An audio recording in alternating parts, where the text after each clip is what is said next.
Hi, thanks for being my audience. Now I'd like to do a jot for you called Words for a Friend. Words formed by clouds above disappear suddenly, then reappear briefly, carved in the wood of the garage side door, making the message, Words for a Friend. Use me as you will, misunderstand me as you must. It'll do you good. Words vanish. The face of the garage side door is restored. And then this happens. An alien from another universe travels in a 4-foot cubic wooden box and lands in somebody's backyard. The alien gets out and starts playing ding dong ditch throughout the neighborhood. It's 9 a.m. on a school day. An old blind lady sits in her living room. She hears the laughter and the running and the ringing of doorbells. Kids, they should be in school, she says to herself. Oh well, I'll do what I can. She goes outside and sits on the porch. When she hears the running coming closer, with her cane she steps to the bottom of the stairs.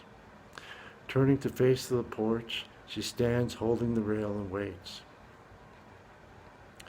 When the approaching nervous thundering patter of little feet rest at its porch's height, when her doorbell rings and she hears the laughter, like a goalie, she stretches her cane in her legs and crouches. And it's more than enough to capture the little alien in a two-arm, full-body embrace. Lifting the little one up, she exclaims, "Child, what are you doing here?" In the midst of excitement, with all the fun and the current struggle, this nice old blind lady doesn't at first notice that this child feels like a gigantic marshmallow. But soon, after setting the little one down, she's alarmed. And the fact that her hands, arms, and thighs are covered in soft stickiness doesn't do anything to calm her. Still though,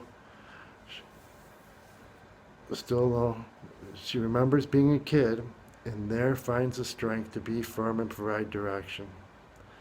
"Child," she says, "I don't know where you've been, but no more doggy ding dong ditchy. You'll upset people." The little alien takes this to heart, finds his box, and heads towards his planet. Upon entry into his planet's atmosphere, he sees his best friend. His friend is fidgeting with an old interplanetary English translator with the assistance of their galaxy, with the Galaxy Interlibrary Loan Program. For this moment, he had to set aside.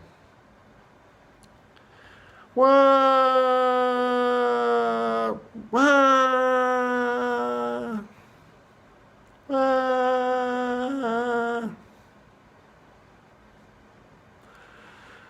This sound comes from its speakers, permeating and filling the quick pickup depot. Quickly, the return one goes to his box, quells the noise his friend is making by reaching in and pressing the red button on the new standardized interplanetary translator for round trippers. He then presses the blue button, and in response to his friend, he continues the rebuke of him by announcing, "I don't think so." Across the spatial pond, having to abruptly release his hands from the fuming dark purple buttons, his friend, frustrated, yet still wanting to be welcoming, waves the rising smoke out of his way and shows his perseverance by trying the blue. "What do you mean?" asks his concerned friend in a more kindly fashion. "Well," responds the return one, now switching to green, "for starters, they placed this translator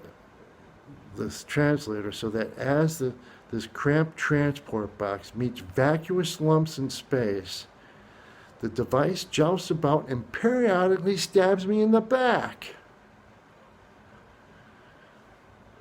Didn't you have fun? Well, I rang some doorbells and ran for a bit, so yeah. You ran into that nice old blind lady, didn't you? How did you know? Oh, my moon, no one can feel good about that, exclaims the friend. Oh, my moon. Remember what the kids say. To keep on playing, you have to watch out for the nice old blind lady. That's the trick of the game. Thanks for listening. God bless.